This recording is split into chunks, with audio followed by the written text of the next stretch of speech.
Hi friends, പുതിയൊരു വീഡിയോയിലേക്ക് എല്ലാവർക്കും സ്വാഗതം. അപ്പോൾ നമ്മളുള്ളത് കൊടുങ്ങല്ലൂരാണ്. അപ്പോൾ നമ്മുടെ വെഹിക്കിൾ ഇതായി കാണുന്നതാണ് ഇന്ത്യയിലെ ആദ്യത്തെ മുസ്ലിം പള്ളിയാണ് ഇതായി കാണുന്നത്. ഓക്കെ, അപ്പോൾ ഇതിൻ്റെ പ്രത്യേകതയാണ് ഇന്ന് നമ്മളെ വീഡിയോയിലൂടെ കാണിക്കാൻ പോകുന്നത്. അപ്പോൾ നമുക്ക് പോയി നോക്കാം എന്തൊക്കെയാണ് നമ്മുടെ ചേരമാൻ ജുമാ മസ്ജിദിലെ കാഴ്ചകളെന്ന്. ഓക്കെ, അപ്പോൾ ഫ്രണ്ട്സ്, നമുക്ക് ഈ ചേരമാൻ ജുമാ മസ്ജിദിൻ്റെ പുറത്തുകൂടിയുള്ള കാഴ്ചകൾ കാണാം. അത് കഴിഞ്ഞിട്ട് അതിന് ശേഷം നമുക്ക് ഉള്ളിലെ കാഴ്ചകളിലേക്ക് നീങ്ങാം. ഓക്കെ, ഇതാ ഈ കാണുന്നതാണ് ചേരമാൻ ജുമാ മസ്ജിദിൻ്റെ ഒരു വാതിൽ. ഒരുപാട് വാതിലുണ്ട്, അതിൽ ഒരു വാതിലും അവിടെ സെക്യൂരിറ്റി ഉള്ള വാതിലേക്കാണ് നമ്മൾ പോയിക്കൊണ്ടിരിക്കുന്നത്. ഓക്കെ, ഇതാ ഇവിടെ മാത്രമേ ഉണ്ടാവുള്ളൂ കേട്ടോ, വെള്ളിയാഴ്ച ദിവസങ്ങളിലല്ലാത്ത സമയത്ത് പ്രവേശനം. ഓക്കെ, ഇതാ ഈ കാണുന്നതാണ് ചേരമാൻ ജുമാ മസ്ജിദിൻ്റെ ഒരു ശ്മശാനമാണ് കേട്ടോ, ഇതാ ഈ കാണുന്നത്. ഇനി നമുക്ക് ഇതിന് മുന്നോട്ട് പോയി നോക്കാം. ഒരുപാട് പ്രത്യേകതകളുള്ള ഒരു ഒരു പള്ളിയാട്ടോ ഇത്. ഇന്ത്യയിലെ ആദ്യത്തെ പള്ളിയാണ്, മുസ്ലിം പള്ളിയാണ് ഇതാ ചേരമാൻ ജുമാ മസ്ജിദ്. ഓക്കെ, ഇന്ത്യയിലെ ആദ്യത്തെ ജുമാ നിർവഹിച്ച പള്ളിയും ലോകത്തിലെ രണ്ടാമത്തെ ജുമാ നിർവഹിച്ച പള്ളിയുമാണ് ഇതാ ഈ കാണുന്നത്. ഓക്കെ, പുറത്തുനിന്ന് നോക്കുമ്പോൾ നമുക്ക് ഒരു ക്ഷേത്രത്തിൻ്റെ ഒരു ലുക്കാണ് നമുക്ക് കാണാൻ സാധിക്കുന്നത്. ഓക്കെ, ഇതാ ഇവിടെയാണ് ഇവിടെ വരുന്ന ആൾക്കാർക്ക് അംഗശുദ്ധിയൊക്കെ വരുത്തിയിട്ട് ഇതിൻ്റെ പള്ളീൻ്റെ ഉള്ളിലേക്ക് പ്രവേശിപ്പിക്കാനുള്ള അനുമതിയുള്ളത്. ഈ റോഡിലൂടെ, ഈ വഴിയിലൂടെ നമുക്ക് നേരെ കുറച്ച് മുന്നിലൂടെ പോയിട്ട് ഈ നമ്മുടെ ഇതിൻ്റെ പള്ളിയുടെ ഫുൾ പുറത്തുകൂടെയുള്ള എല്ലാ കാര്യങ്ങളും കണ്ടതിന് ശേഷം മാത്രം നമുക്ക് ഉള്ളിലേക്ക് കയറാം. ഓക്കെ, ആ നേരെ കാണുന്നതാണ് കേട്ടോ ഇവിടെ പ്രസിദ്ധമായ ഒരു കുളമാണിത്. ഇത് പഴയ കാലത്തെ മുസ്ലിം പള്ളികളിലും ക്ഷേത്രങ്ങളിലും എല്ലാം പ്രധാനമായിട്ടും ഈ പള്ളിയോട് ചേർന്നിട്ട് ഒരു കുളം ഉണ്ടാവും. അതിൽ നിന്ന് നമ്മൾ കുളിക്കുകയോ മറ്റ് അംഗശുദ്ധികൾ വരുത്തുകയോ ചെയ്തിട്ട് മാത്രമാണ് പള്ളിയിലേക്ക് പ്രവേശനം ഉണ്ടായത്. അപ്പോൾ നമുക്ക് പള്ളിയിലൂടെ ഈ കുളത്തിലെ പടവിലെ താഴേക്ക് കൂടെ ഒന്ന് പോയി നോക്കാം. ഓക്കെ, ഇതാ ഇവിടെ ഒരുപാട് എഴുത്തും കാര്യങ്ങളൊക്കെ ഉണ്ട്. ലേഡീസിന് ഇതാ നേരെ അങ്ങോട്ടാണ് മറ്റ് ആരാധന കാര്യങ്ങളിലൊക്കെ ഉള്ള പോകാനുള്ള വഴി. ഇതാ മനോഹരമായ രീതിയിൽ ചെയ്തു വെച്ചിരിക്കുന്ന ഒരു കുളമാണ് ഇതായി കാണുന്നത്. നല്ല നിറച്ചും മത്സ്യങ്ങളുണ്ട് കേട്ടോ. ഓക്കെ, ഇതാ നമുക്ക് കുറച്ച് താഴോട്ട് ഇറങ്ങി നോക്കാം. ഈ വെള്ളം വെട്ടുന്നതെല്ലാം നല്ല തിലോപ്പിയ ഇനത്തിൽപ്പെട്ട മത്സ്യങ്ങളാണ്. ഓക്കെ, ഇതാക്കണം ഏകദേശം ഒരു 10-50 സെൻറ്റോളം ഈ കുളം തന്നെയുണ്ട്. ഇത് എഴുതി വെച്ച കണ്ടില്ലേ, ചേരമാൻ ജുമാ മസ്ജിദ് എന്ന്. ഓക്കെ, കണ്ടില്ലേ, മത്സ്യങ്ങളാണ് നിറച്ചുള്ളത്. അപ്പോൾ എന്താ നമുക്ക് ഇതിലൂടെ അന്ന് 2 വഴി ഉണ്ടായിരുന്നു, ഇപ്പോൾ അതില്ല. അപ്പോൾ നേരെ മുകളിലേക്കുള്ള വഴിയിലൂടെയാണ് ഇപ്പോൾ നമ്മൾ പോയിക്കൊണ്ടിരിക്കുന്നത്. ഇത് കണ്ടില്ലേ, ഇതാണ് നമ്മുടെ ജുമാ മസ്ജിദിൻ്റെ നേരെ പുറകുവശം. ഇത് പുറകുവശം എന്ന് പറയാനില്ല, 4 വശം അത്യാവശ്യം തെളിഞ്ഞ് നല്ല വൃത്തിയിൽ നിൽക്കുന്നുണ്ട് കേട്ടോ, നമുക്ക് അങ്ങനെ തോന്നുന്നു. അപ്പോൾ നമുക്ക് ഇതിലൂടെ ഒന്ന് ചുറ്റി കാണാം.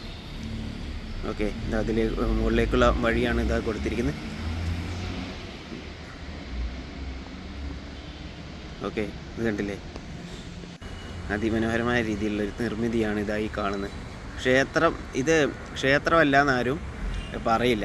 അതിൻ്റെ ഏറ്റവും വലിയ പ്രത്യേകതയാണ് ഇത് ചേരമാൻ പെരുമാൾ എന്ന് പറഞ്ഞ ഒരു ഹൈന്ദവ വിശ്വാസിയായ ഒരു രാജാവ് മതം മാറി മുസ്ലിം ആയതാണ്. അതുകൊണ്ട് തന്നെ ആ ഒരു ഹൈന്ദവ ആചാരപ്രകാരമുള്ള ഒരു കൺസ്ട്രക്ഷനാണ് അവിടെ നടന്നിരിക്കുന്നത്. ഓക്കെ, ഇത് കണ്ടില്ലേ, എല്ലാം നല്ല ഒരുപാട് ഏകദേശം ഒരു AD 600-കളിലാണെന്ന് തോന്നുന്നു ഇതിൻ്റെ നിർമ്മാണം നടന്നിരിക്കുന്നത്. കണ്ടില്ലേ, എല്ലാം ഫുള്ള് ഓടി മേഞ്ഞ് നല്ല വൃത്തിയിൽ. ഓക്കെ, ഇതാണ് മെയിനായിട്ടുള്ള ഈ ചേരമാൻ ജുമാ മസ്ജിദിൻ്റെ മെയിനായിട്ട് ഉള്ളിലേക്ക് കയറുന്ന വാതിലാണ് കേട്ടോ ഈ കാണുന്നത്. എന്നാൽ ഇന്നത്തെ ദിവസം നമ്മൾ പോയ ദിവസം എന്ന് പറഞ്ഞിട്ടുണ്ടെങ്കിൽ ബുധനാഴ്ചയായിരുന്നു. അന്ന് അതിലൂടെ അങ്ങോട്ട് പ്രവേശനമില്ല. ഇത് ജുമാ നിസ്കാരങ്ങൾക്ക് വേണ്ടിയിട്ട് എല്ലാ വെള്ളിയാഴ്ചയും ഈ മെയിൻ വാതിലും ഈ പള്ളീൻ്റെ നേർ മുകളിലുള്ള അപ്സ്റ്റെയറും തുറന്നു കൊടുക്കാറുണ്ട്. ഓക്കെ, അപ്പോൾ നമുക്ക് ഇതിൻ്റെ ഉള്ളിലൂടെയൊക്കെ ഒന്ന് കയറി നോക്കാം എന്തൊക്കെയാണ് ഇതിൻ്റെ ഉള്ളിലെ കാഴ്ചകളെന്ന്. ഇതാണ് കേട്ടോ നമ്മുടെ ചേരമാൻ ജുമാ മസ്ജിദിൻ്റെ ഉള്ളിലേക്ക് കയറിക്കൊണ്ടിരിക്കുകയാണ്. ഇത് കണ്ടില്ലേ, ഇത് ഒരുപാട് ചരിത്രപരമായ പ്രാധാന്യമുള്ള ഒരു നിർമ്മിതിയാണ് ഇതായി കാണുന്നത്. വളരെയധികം തണുപ്പുണ്ട് കേട്ടോ, ഒരുപാട് മരങ്ങൾ കൊണ്ട് ഉപയോഗിച്ച ഒരു നിർമ്മിതി ആയതുകൊണ്ട്. ഈ നേരെ കാണുന്നതാണ് ഇവിടുത്തെ ഏറ്റവും പ്രധാനപ്പെട്ട ഒരു വിളക്ക്. ഓക്കെ, കൊടുങ്ങല്ലൂർ പള്ളിയിലെ ചേരമാൻ ജുമാ മസ്ജിദ് ഒരുപാട് പ്രാധാന്യമുള്ളൊരു വസ്തുവാണ് ഈ വിളക്ക്. ഈ വിളക്കിലെ എണ്ണയാണ് ഇവിടുത്തെ പ്രസാദമായിട്ട് നൽകിക്കൊണ്ടിരിക്കുന്നത്. ഓക്കെ, ഇവിടെ മതപഠനം നടത്തുന്ന കുട്ടികൾ കാര്യങ്ങളൊക്കെ ഈ വെളിച്ചത്തിരുന്നാണ് മറ്റേ പുസ്തകങ്ങളൊക്കെ പഠിക്കുന്നത്. ഓക്കെ, ആ വിളക്കാണ് ഇതായി കാണുന്നത്. അതുപോലെ തന്നെയാണ് ഇതാ ഇവിടുത്തെ ഈ പണ്ട് കാലത്ത് മതഗ്രന്ഥങ്ങളൊക്കെ സൂക്ഷിക്കുന്നതിന് വേണ്ടിയിട്ട് നിർമ്മിച്ചിരിക്കുന്ന ഒരു ഷെൽഫാണ് ഇതായി കാണുന്നത്. ഓക്കെ, അതുപോലെ തന്നെയാണ് ഇതാ ഇവിടുത്തെ പള്ളിയിലെ പുരോഹിതൻ ഖുതുബ അഥവാ മതപ്രസംഗം നിർവഹിക്കുന്ന ഒരു സ്ഥലമാണ് കേട്ടോ. ഇതാ ഇത് പിന്നീട് നിർമ്മിച്ചതാണ്. ഇതിൻ്റെ നേരെ അപ്പുറത്ത് മരം കൊണ്ട് നിർമ്മിച്ച ഒരു സാധനമുണ്ട്. അപ്പോൾ നമുക്ക് അതുകൂടെ ഒന്ന് കാണാം. ഇതാണ് കേട്ടോ ഖുതുബ നിർവഹിക്കുന്ന മരം കൊണ്ട് നിർമ്മിച്ച ആ ഒരു നിർമ്മിതി. അത് താൽക്കാലികമായിട്ട് ഇത് വെച്ച് ചങ്ങല വെച്ചിട്ട് അങ്ങോട്ട് ആർക്കും പ്രവേശനമില്ല.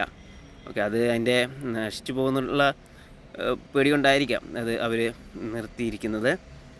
ഓക്കെ, ഇത് കണ്ടില്ലേ, അതിമനോഹരമായ രീതിയിലുള്ള ഈ നിർമ്മിതി. ഇതാണ് ഇതിൻ്റെ മറ്റൊരു ഭാഗത്തേക്കുള്ള വഴിയാണ് കേട്ടോ. ഇതിൻ്റെ അപ്പുറ ഭാഗത്ത് ചെറിയൊരു ഖബർ അഥവാ ഒരു ശ്മശാനമല്ല, ഒരു ശവകുടീരമുണ്ട്. അപ്പോൾ അവിടെ നമുക്ക് ഫോട്ടോയോ വീഡിയോ എടുക്കാനുള്ള പെർമിഷൻ ഇല്ല. അതുകൊണ്ട് തന്നെ നമ്മൾ അതിലേക്ക് പ്രവേശിക്കുന്നുമില്ല. ഇത് കണ്ടില്ലേ, ഇത് ഈട്ടി തേക്ക് ഇരുപൂളെന്ന് പറഞ്ഞൊരു മരം കൊണ്ട് നിർമ്മിച്ച ഒരു നിർമ്മിതിയാണ്. ഇത് കണ്ടില്ലേ, 1500-2000 വർഷങ്ങൾക്ക് മുമ്പ് പഴക്കമുള്ള ഒരു മരമാണെന്ന് ആരും പറയില്ല. ഇതും ഇനിയും നിൽക്കും ഒരു 10,000-5000 വർഷം കൂടെ. ഓക്കെ, അപ്പോൾ ഫ്രണ്ട്സ്, നമ്മുടെ ചേരമാൻ ജുമാ മസ്ജിദിലെ വീഡിയോ ഇവിടെ അവസാനിപ്പിക്കുകയാണ്. നമ്മുടെ വീഡിയോ ഇഷ്ടപ്പെട്ടാൽ എല്ലാവരും ലൈക്ക് ചെയ്യുക, കമൻറ്റ് ചെയ്യുക, സബ്സ്ക്രൈബ് ചെയ്യുക. Okay, thank you.